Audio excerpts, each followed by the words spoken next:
Қайырлы күн баршаңызға. Бүгін осындай өте дәмді болып шығатын, жұмсақ болып шығатын рулет дайындайтын боламыз. Видеоның соңына дейін қарап, менің каналыма тіркеліп, комментарий жазып, лайк басуды ұмытпаңыз.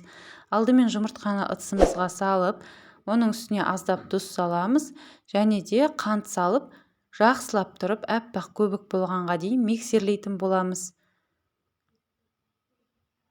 Барлық қажетті заттардың өлшемін видеоның астына описанияға жазып кетемін. Мінекей, міндетті түрде осындай әппақ көбік болғанға дейін миксерлеу қажет. Енді үстінен електен өткізілген ұнымызды аз-аздан бөліп отырып салатын боламыз. Және де осылай лопатканың көмегімен жоғарыдан төмен қарай араластырамыз.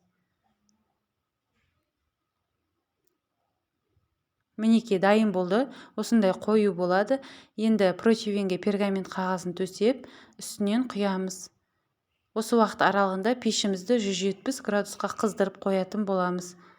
Осылай жан-жағына барлығын жеткізіп тегістейміз. Қызып тұрған пешімізде 10-15 минут көлемінде қызарғанша пісіріп аламыз. Және де ыстық күйінде осылай ортасына сүлгіні қойып, рулетті ораймыз. Және де суығанын күтетін боламыз.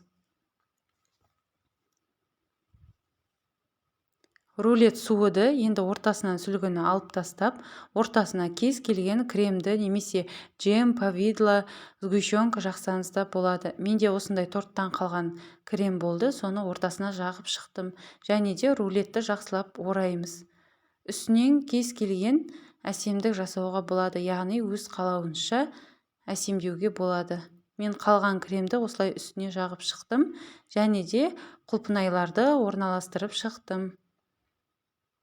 Мінекей, біздің рулет дайын болды. Енді тоңазытқышқа 1 сағат, 2 сағат көлеміне қойып қойсаңыз, өте дәмді болып, кремі сініп тұрады.